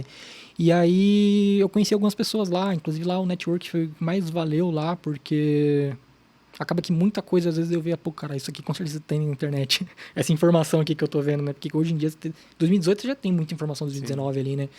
Então, ali eu aprendi bastante coisa e uma das coisas que eu aprendi, cara, a agência, ela pode ser uma agência que ela trabalha para diversas empresas grandes, só que o cara que vai te atender de fato, quando você é um cara menor, não vai ser o mesmo cara que trabalha pro Burger King. Vai ser um estagiário, vai ser um cara que não tem conhecimento nenhum. Então, por exemplo, eu tive uma época que eu contratei uma agência para fazer anúncios para camisas work shirt e ele colocou lá a camisa social de botão. Uma palavra-chave. Cara, não tem nada a ver com uma camisa work shirt, tá ligado? Então, o cara não entendeu do negócio. Não entendeu do negócio. Não entendeu, não perguntou. Cara, isso acontece muito, tá? Sim. Os caras acham que é só, sobre criativo. Cara, tem que entender o negócio. O que vocês vendem mais? Qual é o produto que vocês querem vender agora? Qual é a estratégia que vocês usam? O que tem funcionado? Cara, tem que ter um playbook de não só de estratégia de apertar botão, mas de conhecer a marca para tentar replicar aquilo no digital, para que realmente as pessoas que estejam interessadas possam ser possíveis clientes, de fato, encontrem a marca. Não, o cara nunca vai funcionar, nunca vai ter resultado uma campanha de uma work shirt com caminho social. E muitas dessas empresas, às vezes, eles ficam naquilo de que você precisa de um tempo ali, etc, né, para dar resultado das coisas. É normal. Que é natural, né? Mas às vezes você acaba, quando você tem um pouco mais de conhecimento, você acaba vendo que muitas coisas eles fazem erradas. E demora o dobro do tempo pra eles ajeitar, né? É por isso que eu falo pra galera, por isso que eu bato muito nessa tecla, ô Diego. Cara, o cara tem que entender de tráfego pago, o cara tem que entender como funciona. Porque não é só, vou contratar agência, eles vão lá, vão botar um dinheiro mensal aqui, vão apertar os botões, vai funcionar. Cara, o anúncio não faz mágica. A marca tem que ter uma estrutura, tem que saber como vai fazer o anúncio, qual é a estratégia, jornada de compra, funil de venda. Se não dominar isso, não vai funcionar ou vai demorar muito mais, até os caras entenderem na prática. Porque o que eu falo pra galera, aprenda a fazer o tráfego, porque tu vai conseguir comunicar da forma correta pro cara que vai apertar o botão, pra agência, e tu não vai deixar ele te enrolar. E não é enrolar no mau sentido, que eles não querem, ninguém quer enrolar ninguém nesse caso, mas o cara, ele vai te falar um feedback que às vezes ele nem sabe o que acontece dentro da marca, ele nem sabe o que acontece dentro do mercado. Então é importante tu entender para que tu direcione e tu consiga, ao receber o feedback, tu consiga realmente entender por que daquele feedback e como tu direcionar para os caras melhorar. Porque os caras sabem apertar botão, mas e aí? Eles entendem o mercado? Porque geralmente, hoje o mais popular em gestor de tráfego é negócio local. E, cara, é totalmente diferente negócio local para uma loja, um e-commerce. E é diferente uma marca que trabalha com um público A, um público B, um público X. É diferente. Então, a tua marca, por exemplo, ela necessita de um tipo de estratégia, outras marcas de outro. E cada segmento, cada mercado... Sim. E aí acaba... é importante o cara conhecer as coisas, porque o maior entendedor da marca dele é ele aí, mesmo. É isso. E se tu domina a marca e tu dominar o básico de tráfego, o básico pode ser melhor do que contratar agência. Sim, e o que eu falo bastante para as agências que até hoje, sempre que você deve saber como que o número seu fica público, quanto de que tem de empresas oferecendo serviço para você é surreal. E até hoje agências me ligam e o custo acaba que dificilmente vai compensar eu pagar uma agência, porque o custo que eu vou ter com essa agência, se eu pegar todo esse custo e jogar no tráfego, vai dar mais resultado do que daria o possível resultado deles, né? E não é nem bicho de cabeça, né? Não é um bicho de 7 Eu não cabeças. tem que ficar o dia todo lá. Cara, sobe a campanha, otimiza, olha todo dia. Você já tem a fórmula ali já resolvida, porque eu fui adaptando muita coisa, principalmente na época que eu comecei a fazer o curso, porque tive uma professora lá que me ajudou bastante com as coisas, que ela conseguia entender um pouco mais do meu negócio, me dava dicas, etc. Eu acabei afinando muitas coisas lá, coisas mais de funil, assim, remarketing, etc. Algumas outras coisas assim, que acaba que vira uma receita de bolo. E é mais quando você tem anúncios novos, produtos novos, que você tem que fazer um negócio novo. Porque, no geral, é você deixar lá rodando. Então, você pensa que esse período pode chegar para a agência e eles só vão estar ganhando seu dinheiro, deixando o seu anúncio lá rodar, tendo trabalho de, no máximo, 30 minutos por dia. Principalmente agora, Diego, com as campanhas de performance, ADV Plus lá, né, da Meta. Não sei se você está usando já. As campanhas automáticas. Ah, sim, sei. Cara, eu tô testando e funciona pra caramba. Claro que depende da marca. Talvez pra uma marca funcione, talvez pra uma marca não. E a ferramenta tá cada vez se atualizando mais. Agora tá passando por um momento mesmo que tá até difícil criar as campanhas lá, porque, cara, é muita coisa que tá no automático. Ela vai duplicar um anúncio, um conjunto e pega tudo aquele leque de coisa automático, tem que tirar tudo. Mas isso tem funcionado, cara. As campanhas estão realmente ganhando inteligência. E com base nos compradores, estou encontrando pessoas parecidas. E eu estou vendo bastante evolução na parte de inteligência mesmo das campanhas automáticas, cara. E hoje eles estão estruturando mesmo para que qualquer pessoa consiga escalar sem depender de gestor de tráfego. Sim, isso é o muito que eles bom. estão fazendo. Isso é muito bom e para eles é bom também, né? Porque eles querem mais pessoas gastando. Cara, eles querem né? que a gente ganhe dinheiro. Ah, mas eu não fui. Cara, o tio Zuki lá, ele quer que tu venda, meu. Ele quer que tu ganhe dinheiro. Sim, Quanto mais tu ganhar, mais tu bota em anúncio, mas ele ganha também. Mas hoje tem alguma campanha específica lá que tu colocou? Campanha de performance? Qual é o nome da campanha? Advantage Plus. Campanha Advantage Plus. Cara, eu já testei algumas. É que eu tenho uma receita de bolo lá. É que sempre tem um pessoal do Facebook que inclusive fica ligando para dar as dicas. Eles sempre falam pra eu ativar isso daí. Só que eu acredito que eu ainda não tive nenhuma que eu deixei totalmente na mão disso. Porque eu tenho alguns lookalikes lá já, muito receita de bolo que eu faço, que dá certo. Então acaba que quando eu faço isso daí... Qual é o lookalike bom lá? É um teste.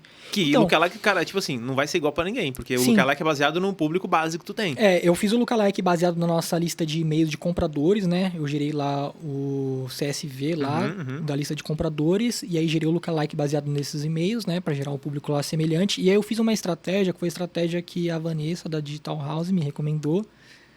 Não é mais professora de lá, né? Mas ela que me recomendou, que ela falou que era algo que fazia bastante sentido. Que, por exemplo, quando tu faz um lookalike de 5%, que é para pegar uma base ali de 5%, que acaba dando em torno de 5 milhões de público, é uma base maior, né? Acaba que é uma base muito grande e você não especifica muito. Aí, o que ela tinha me recomendado era você fazer uma base em estratégia de cebola. Que eu não sei se você já ouviu falar, mas que eu comecei a fazer e para mim começou a ter muito resultado.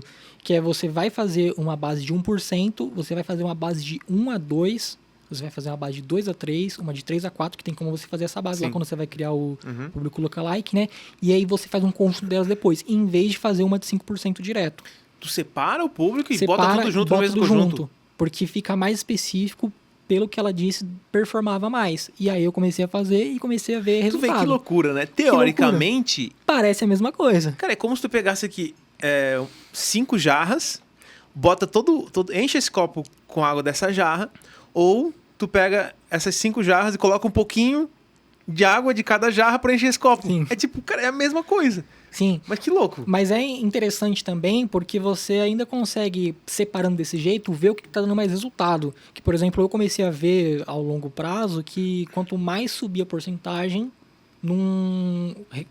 resultava menos. Só que ainda fazia Mas sentido... você coloca no mesmo conjunto, não separa nível Sim. de conjunto e vai fazendo exclusão, né? Sim, vou fazendo pelo mesmo conjunto. Só que o que faz sentido ainda?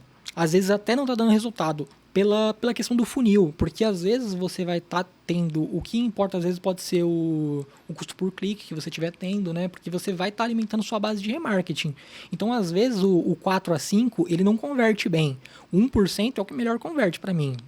Provavelmente, talvez para você também, porque 1% ele é sempre o mais assertivo possível ali para o seu público, né? E aí, às vezes, não está convertendo tão bem esse 4 a 5, esse 3 a 4, mas só que ele tá fazendo sentido para toda a estratégia de funil que tá pegando no remarketing. Se o custo por sessão tá baixo, cara, vamos levar as pessoas pro site. E aí o que eu tento levar em consideração é o que tá ficando aquela campanha no geral. Então, às vezes, se eu tô vendo ali que o 3 a 4 não tá convertendo, às vezes eu até mantenho, porque às vezes o remarketing só tá convertendo, às vezes, por causa dele, né? Total. Porque você tem que, às vezes, trazer o fluxo ali de algum lugar, né, para você trabalhar o remarketing. Se não tiver tendo fluxo, né? Até mesmo não precisa nem ser só uma campanha de remarketing. Mas, cara, se tu tem 2 campanhas que são 2 públicos, que tu não tá fazendo exclusão de público quente, porque a gente pode não fazer exclusão e fazer exclusão. Quando faz exclusão, a tendência é que ele comece a ter resultados com o público quente e depois ele comece a expandir público frio e baseado nessa inteligência.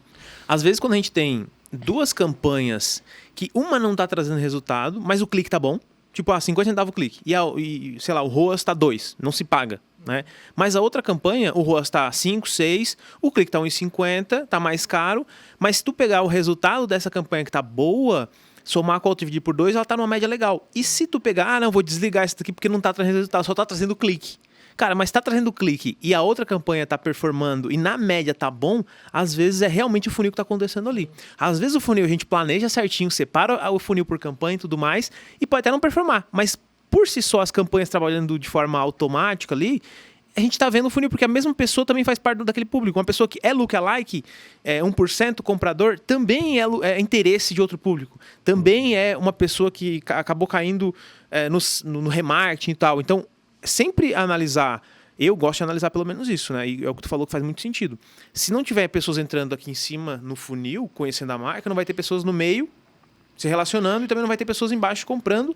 E para ter campanhas boas, né, de conversão, tipo, essa aqui é a campanha que vende, também tem que ter a campanha que leva as pessoas pro site. Porque a gente tem que separar por objetivo. Primeiro leva a pessoa pro site, depois carrinho, depois iniciar o checkout e depois compra. Eu sempre levo isso em consideração.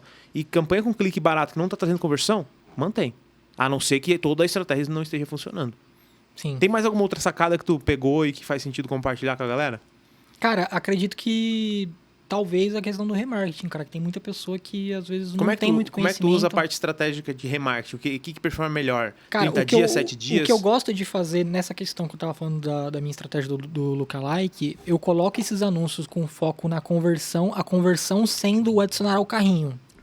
Eu gosto de colocar o adicionar ao carrinho como uma conversão, e aí o remarketing eu coloco como a conversão ser de fato o purchase, né? Ser a compra, né? Porque eu já tentei colocar inicialmente ali a conversão para ser o clique, para ser a visualização, etc. Só que eu acho mais interessante a questão do adicionar ao carrinho, porque muita pessoa adiciona o carrinho, mas não compra, né? Então eu gosto também de criar públicos também com... Você consegue criar lookalike com tudo, né? Você consegue criar lookalike com as pessoas que adicionam o carrinho, as pessoas que fazem o purchase, né? Tem que testar, né? Sim. E aí eu gosto de fazer... Hoje eu tenho 2 tipos de remarketing, né? Que é o remarketing natural das pessoas que acessaram... Eu gosto, por exemplo, se eu faço um anúncio de camiseta, eu vou fazer o remarketing das pessoas que acessaram a nossa página de camisetas, das pessoas que adicionaram camisetas ao carrinho e das pessoas que engajaram com nossa página no Instagram nos últimos 30 dias, no Facebook nos últimos 30 dias, porque é bom pegar um público amplo também, porque o remarketing você afunila muito, né? Porque poucas pessoas remarketing fica caro, né? E sempre acaba ficando caro e você acaba atingindo as pessoas diversas vezes. Quanto mais tu investe, tu vai atingir as pessoas diversas vezes. Então eu gosto de ampliar um pouco, apesar de especificar o produto, eu gosto de ampliar um pouco para não massacrar as pessoas de anúncio também, né? Porque quando você coloca ali, às vezes, pouco orçamento, se é um público pequeno, tu massacra as pessoas de anúncio, né? Porque fica um público pequeno, né? Você acaba... Eu tenho performado campanhas de remarketing em 7 dias, eu não ligo muito para frequência. Quando o ROAS tá bom, eu não ligo para frequência. Porque às vezes a pessoa acabou de conhecer e ela está sendo impactada por vários anúncios, a frequência está alta, mas é envolvimento de 7 dias, acesso no site de 7 dias, acaba que aquela pessoa, às vezes, ela está pronta para comprar. Então, quanto mais aparecer, e se o resultado estiver bom, Eu não me mantém só importo anúncio. muito com a frequência também. O que eu digo é que se a frequência tá alta, é sinal que dava para ter mais público ainda. É isso que eu Sim. fico pensando, né? Porque às vezes você não vai ter público suficiente de acessar o site, né? Mas às vezes tenta incluir outras coisas que você pode incluir de remarketing ali, de pessoas que já conhecem, né, o seu produto, né? Que eu acho que pode ser interessante. E o remarketing, para mim, foi uma das coisas que não tinha conhecimento no início, né? E foi uma das coisas que mais fez diferença ali, porque o remarketing converte muito. Converte muito o remarketing. Total. Já eu puxei o assunto daquela hora, a gente acabou não falando sobre isso. Já vendeu em Marketplace? Cara, já tentei, já algumas lojas entraram em contato, já Canui, Americanas recentemente estava querendo também, só que eles têm uma taxa muito grande que inviabiliza para mim. Tu nunca chegou a vender, então? Nunca cheguei, porque inviabiliza, porque é uma taxa muito alta, então você tem que ter uma margem alta para trabalhar com esses marketplaces, né? E para mim acaba inviabilizando por causa disso. Total. Tu chega a fazer uma análise de dados da tua jornada de compra, analisando clique, adição ao carrinho, checkout e compra? Analisar toda essa jornada para saber qual a porcentagem de uma etapa para outra? De uma forma mais superficial mesmo, porque é difícil de você entender ali de fato o motivo das coisas, né? Por isso que eu tento ter uma boa navegação. Tu ainda tem acesso à comunidade VDM? Acredito que sim, porque quando você fez o novo, você tinha informado que ia ainda ter acesso às pessoas do anterior, né? Fala com a Júlia, porque a gente tem algumas aulas novas lá da parte de e-commerce que eu ensino exatamente como analisar essa jornada, disponibilizo uma planilha lá super completa de performance para te colocar todos os dados e acompanhar etapa por etapa. E tem a porcentagem também lá de cada etapa para te saber de acordo com o mercado. Tipo, quantas pessoas clicaram, quantos chegaram no site. Quantas pessoas chegaram no site, quantos adicionaram no carrinho. Quantos adicionaram no carrinho que chegaram no checkout. Quantas chegaram no checkout que de fato compraram. Era para ser 20%, tá 15%. Pô, peraí, o erro tá aqui. A gente consegue enxergar exatamente o gargalo da operação. E aí tu vai analisando isso mês a mês, fazendo uma comparação. Eu tenho até alunos que fazem a análise semanal. Semanalmente, ele puxa os dados. Setembro, semana 1, setembro, semana 2, joga todos os dados ali e vai acompanhando a evolução para entender onde é que está o gargalo e conseguir melhorar. Porque, de fato, cara, as pessoas estão adicionando no carrinho e não estão finalizando, peraí. Sim. Será que qual é o problema? Tá faltando um cupom? Será que ela não confia na qualidade do produto? Sim, cara, tem muita coisinha que pode influenciar a compra. Inclusive, algo que fez eu mudar de plataforma para Nuvem Shop na época, que eu usava o Illuria, é que era uma questão simples, muito simples, só que, cara, às vezes você tem que entender o lado do cliente, pensar como o cliente pensaria. Às vezes você pode até usar como exemplo quando você comprar algo, que se você compra coisas em outros sites, né, você tem que pensar como o cliente. E um problema que eu via no Illuria na época, não sei como que é hoje, ele não tinha filtragem por tamanho. E eu tinha muito problema de estoque, de tipo grade furada. Eu tinha muita grade furada, né? Eu tinha tal tamanho, mas os outros tamanhos eu não tinha. E aí o cara tinha que clicar produto por produto para ver. Aí o cara vai lá e abre um produto. O tamanho que ele não quer tá indisponível. Ele abre outro produto, o tamanho que ele não quer tá disponível. Pô, o cara já sai do site. Não, mas tem que ter filtro. Tem que ser rápido as coisas. Então, tem um monte de coisinha assim, de experiência do usuário, questão de facilidade ali, de finalizar o pagamento o quanto antes, o cara não precisar fazer um cadastro grande, o cara só colocar o e-mail já consegue finalizar a compra. Por isso que eu gosto também da Nuvem Shop, que só de colocar o e-mail o cara já consegue finalizar a compra, ter o checkout transparente para ele não ter que fazer cadastro. Quanto mais rápido for o processo, porque as pessoas desistem rápido. Eu sou assim, quanto mais trabalhoso é o negócio, cara, eu já desisto. Às vezes, por exemplo, aparece um negócio pra mim da Shopee e eu não tenho aplicativo da Shopee, não tenho, eu queria apertar lá e abrir o site e ver o negócio. Pede pro aplicativo. Cara, já desisti. Já desisti. Eu também faço a mesma coisa. Cara, agora, eu te perguntei sobre Private Label, tem algum produto que tu faz em Private Label? Cara, é que as oficinas que eu trabalho, elas não se autodenominam Private Label, então, mas poderiam se autodenominar, porque Private Label é quem trabalha para marcas ali, fazendo o teu produto ali que você já tem a sua modelagem, né, e colocando marca dos outros, né. Então, hoje, o que a gente fabrica lá não... Quase tudo a gente terceiriza e é só a parte da estamparia das camisetas e das regatas de basquete. A gente acaba fazendo lá também interno, né? Mas quase tudo a gente manda fazer e chega pronto pra gente. Legal. Eu tô falando isso porque também anunciando nesse programa, patrocinando nosso programa, a gente tem a HUD Lab, que é uma private label, que é número 1 em chinelos slides personalizados. Já fez chinelo da marca? Não. Eu acho algo interessante, mas você tem que ter um bom espaço, né? Então, na HUD Lab dá para produzir 12 pares, tá? Dá para produzir, escolher um modelo lá, mandar o logo da marca. Com 12 pares já dá para fazer uma produção. Legal, calçado de altíssima qualidade para a marca. E a galera que quiser produzir chinelo personalizado na HUD Lab, pode usar o QR Code que está aparecendo na tela, escaneia o QR Code, você consegue lá fazer um orçamento, já consegue personalizar e ver como vai ficar de forma automática. Dá para fazer isso até de madrugada se você quiser. E aí você fechando lá o seu primeiro pedido, você vai falar que conheceu o Marcas Podcast, vai também usar o cupom MP10 e vai ter 10% de desconto. Então quem quiser fazer chinelos personalizados, produz aí na HUD Lab escaneando o QR Code. E é um produto que agrega valor também. É legal, cara. Mas Até o pra cliente... quem não quer fazer a longo prazo, às vezes fazer uma coleção especial ali, alguma coisa ali exclusiva ali, momentânea, né? Pro cara que não quiser, às vezes, fazer isso a muito longo prazo, né? E a quantidade é pouca, vale a pena Sim. fazer isso para ter um diferencial. Legal. Como é que funciona o processo criativo hoje? Quem cria as estampas? Tu criava as estampas ainda? Tem algum outro Cara, designer? quando eu comecei, eu criava as estampas de maneira bem que simples, assim. Eu tentava pegar coisas da internet, fontes, assim, e estilizar de algum jeito para dar uma questão mais autoral, né? Tentava pegar algum vetor gratuito ali e tentava editar ele de alguma forma para não parecer algo que estava pronto. E isso acabou sendo mais nos primeiros anos ali da marca, né? E aí, depois de um tempo, eu comecei... Porque, cara, procurar um ilustrador para quem tá começando, cara, não é barato, cara. Você procurar um cara que desenrola ali. Um cara bom, né? Porque Que faz uma parada legal. um design gráfico, o cara que consegue desenrolar algumas coisas, e um ilustrador é muito diferente. O cara que desenha, ele é muito diferente, né? Então, eu acredito que por volta de 2015... a gente teve uma grande mudança. Eu já fazia algumas estampas com tatuadores. Só que eu tinha muito trabalho porque eles faziam na mão e eu tinha que vetorizar depois. Nossa. Cara, vetorizar um trabalho feito na mão é chato pra caramba, cara. É muito chato. E eu Hoje em dia a vetorizava... galera desenha tudo já no iPad, com a Sim. caneta eu digitalizadora, né? vetorizava na mão e era muito chato de vetorizar, mas eu fiz bastante estampa assim com alguns tatuadores. E era legal porque você consegue passar mais sua ideia. Só que aí quando eu comecei a desenrolar com o ilustrador, começou a ficar muito... conseguia fazer realmente o que eu queria. Que, por exemplo, eu tenho uma história desse ilustrador em específico, que é um que já trabalha com, acredito, nós desde 2015 ou 2016, que é Thiago Medeiros, o nome dele, cara muito bom. E, inclusive, ele não é exclusivo da nossa marca, ele faz para outras marcas e tal. Quem quiser conhecer o trabalho dele, Thiago Medeiros. E a gente tinha uma estampa que a gente queria fazer, que eu tinha essa ideia, eu queria fazer uma mão segurando um planeta em forma de granada, que era para ser uma ideia assim de um planeta ali com uma bomba, e outras... já tinha tentado passar para alguns tatuadores fazer essa ideia e não conseguiram. E aí ele entrou em contato, esse Thiago Medeiros, apresentando o portfólio dele, o trabalho dele que ele tinha apresentado não tinha muito a ver com o que eu fazia. Eu acabei falando, pô, cara, eu não tenho interesse, agradeço. Aí, porque eu vi que o estilo não tinha muito a ver.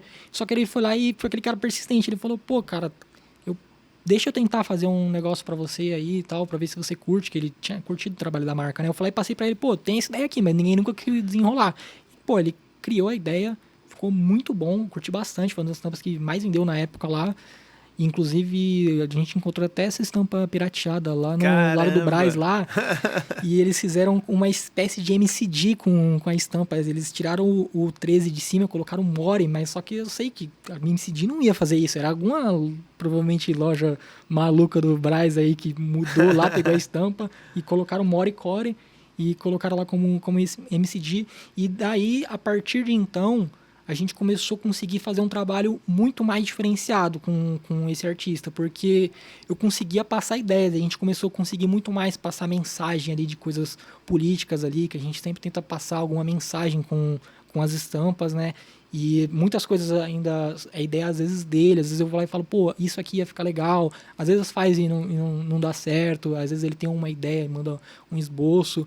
Hoje a gente trabalha com uns 3 ilustradores, mas ele é o que desenha a maior parte hoje das nossas coleções, o Thiago Medeiros. Qual que é o propósito das estampas hoje, quando tu vai desenvolver uma estampa? Tu quer falar de contracultura, sistema?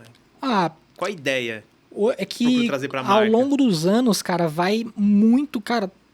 Eu acredito que talvez tu tenha esse problema que ao longo dos anos, cara, você meio que tá esgotado já de ideias, você não consegue mais ter ideia. Então, o que acontece? A gente requenta ideias do passado, de que a gente já parou de produzir de uma nova maneira, e o que a gente o que eu mais gosto de fazer é estampa com algum tipo de mensagem. Eu gosto de fazer uma estampa também legal ali, que às vezes não tem uma mensagem, que é só, às vezes, um desenho ali mais gráfico, né? Que não passa nada. Eu acho legal. E tem o público também que curte, né? Que não curte algo ali com uma mensagem ali, com algo mais com cunho político, etc. Mas o que eu mais curto fazer é quando tem alguma mensagem por trás. Só que, cara, para você ter um desenho que seja legal, que seja algo interessante visualmente ali pra pessoa ter vontade de comprar, porque não adianta você também estar cheio de boa ideia, mas não ser algo atrativo visualmente, né? E aí, com esse artista aí, acabou rolando muito mais esse tipo de coisa, que é o que eu mais curto fazer, as estampas com um intuito ali, uma ideia ali, algo sobre o sistema, algo sobre a política atual, que nunca a gente foi a favor de nenhum tipo de político ou defendeu nenhum tipo de bandeira, mas as nossas ideias ficam bem claras nas nossas estampas, né? Contra o sistema, né? Não Legal. estamos... Quais foram os principais marcos, assim, na história de vocês, que marcaram, assim, esses 11 anos de marca? Cara, muita coisa, cara. É muito difícil mencionar, porque teve muita coisa. Uma das grandes coisas que teve foi quando eu consegui trocar do...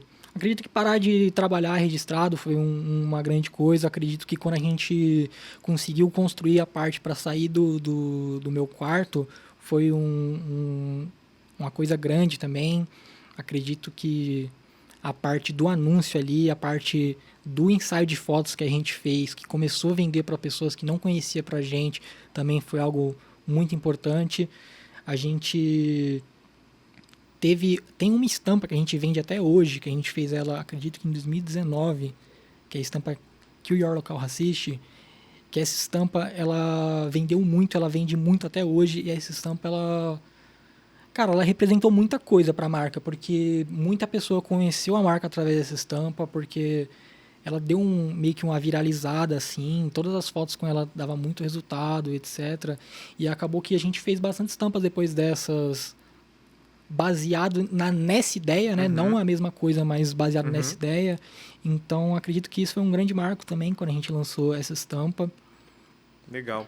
E já deu vontade de largar a marca? Desistir em algum momento? Por estar desanimado?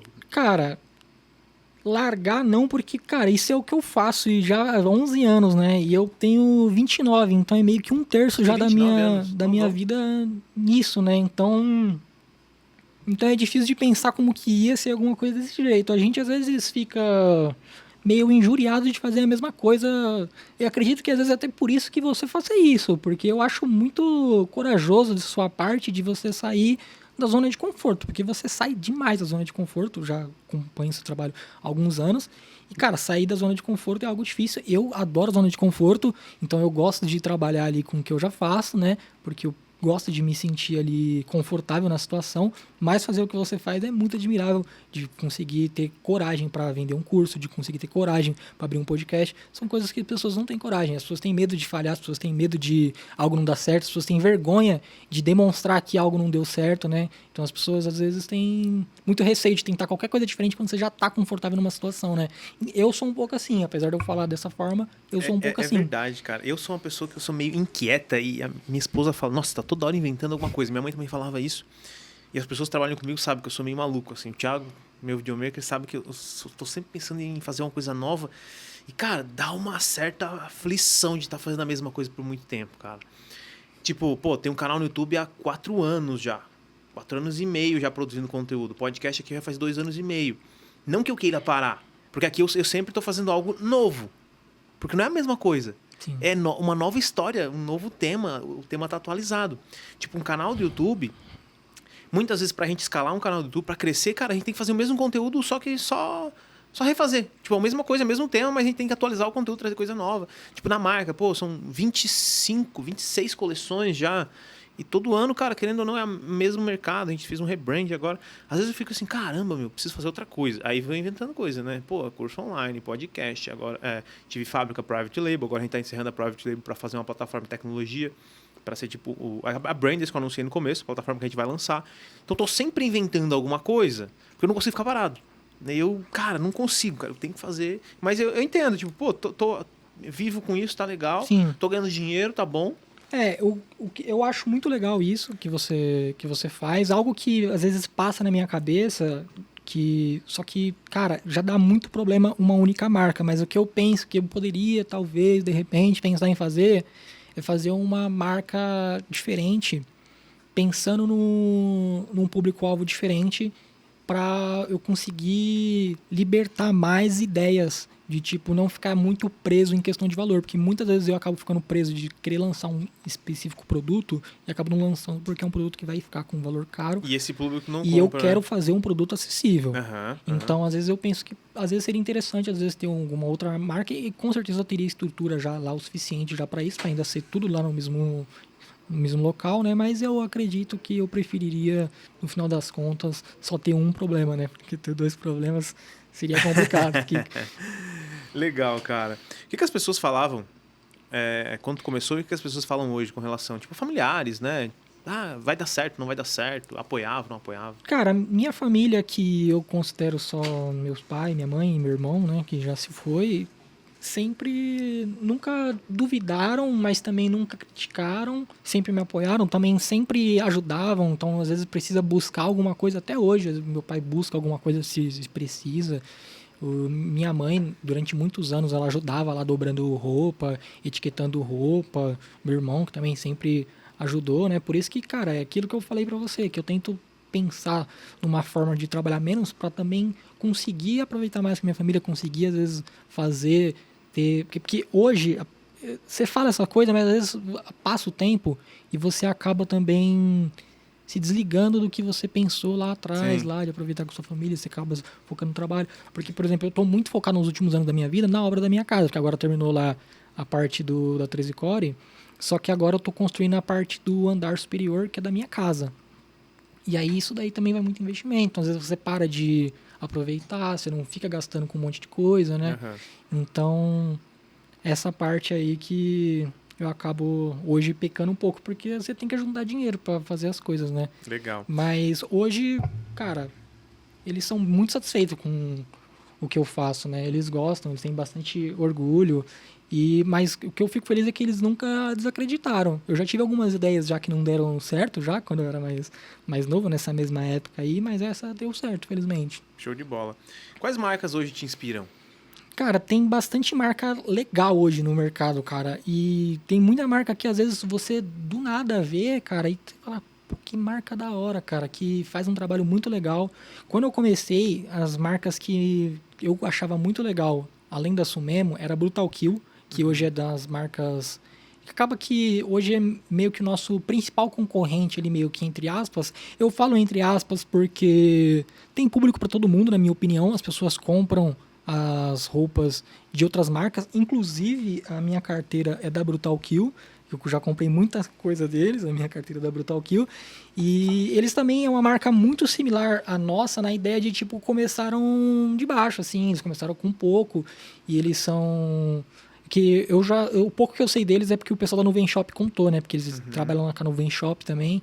E eles parecem que é algo bem similar, assim, de ter começado aos poucos e construindo, assim, melhorando as coisas, aumentando estoque, etc. Não conheço muito bem, não conheço o dono de lá. Tem uma marca que eu admiro muito também, que é de um camarada aí, que é a Vomit 3D. Essa marca é muito legal, eles fazem algo mais focado ali num público mais de anime e coisas mais geeks, etc. E eles fazem um trabalho muito bom. Inclusive, caso você não conheça, recomendo que você dê uma olhada que os caras fazem um trabalho, cara. Eu não conheço nenhuma marca independente que faz algo perto do que eles fazem num lançamento. Legal. A quantidade de engajamento que eles fazem ali, eles fazem... São novas? Cara, eles têm um pouco... Acho que ele tem 2 anos a mais que a 13 Core, então eles estão desde 2011. E tem alguma marca nova que tu acha que tem tudo pra dar certo, que essa marca vai estourar no mercado? Marca recente? Cara, tem marcas que eu acho legais, que eu posso citar aqui, que eu gosto, que faz... Eu gosto bastante da Chronic, apesar de ser uma marca já mais antiga. Por exemplo, eu comprei roupa deles recentemente, porque... Inclusive, eu sou muito chato pra comprar roupa, cara, porque eu sou um pouco miserável. Quando você tem um pouco de noção de custo das coisas, você fica maluco, né? Você fala, pô, isso aqui não vale isso, isso aqui não vale isso, isso aqui não vale isso. E aí, eu gosto muito das roupas deles, porque eles fazem bastante coisa com rap, que eu gosto bastante também. Lançaram uma coleção recentemente aí com o Dexter. E gosto bastante do trabalho deles. Tem uma marca que eu acredito que ela seja de Santa Catarina também, que estão com um rebranding aí, mudando um pouco a estratégia, pelo que eu estava vendo, que é a Wanted. Acredito que eles são de Santa Catarina, você conhece a Wanted? Eu gosto bastante deles também, que é uma marca já mais recente, né? é que eu não acompanho tanto essas marcas tão recentes assim, porque, cara, tem tanta marca hoje em dia que é difícil de você acompanhar, é difícil até de você lembrar todas pra mencionar. Agora, uma marca que tu gostaria de ouvir a história contada aqui. Cara, a Vomit 3D eu acho que é uma marca que eu com certeza gostaria de ver a história aqui, apesar de eu conhecer o cara, eu não conheço tudo da história da marca, né? E acredito que a Brutal Kill também, cara, é uma marca gigante, muito maior que inclusive a minha, acredito eu. E, cara, deve ter muita história boa, porque eles também estão há mais tempo que eu, então eles devem ter já uns 13 anos aí de mercado. Inclusive, eles eram a maior referência de loja online quando eu comecei, porque não tinha uma outra loja online que eu conhecesse independente, né? Tinha Adidas, Nike, você não vai contar isso daí como uma inspiração, né?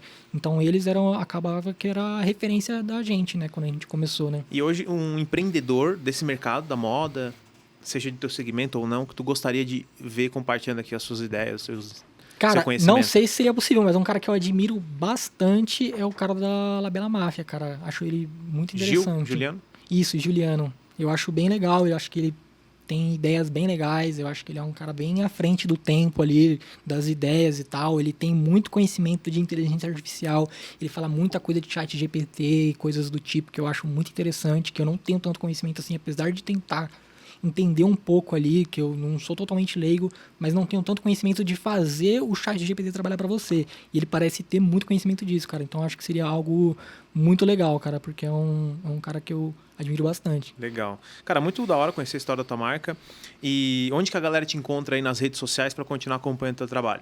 Qual é o teu arroba? O arroba da nossa marca é o arroba 13core, 13core escrito, 13core, e o meu pessoal não posto basicamente nada, mas se quiser lá perguntar qualquer coisa, né? é Diego.13 e tô lá.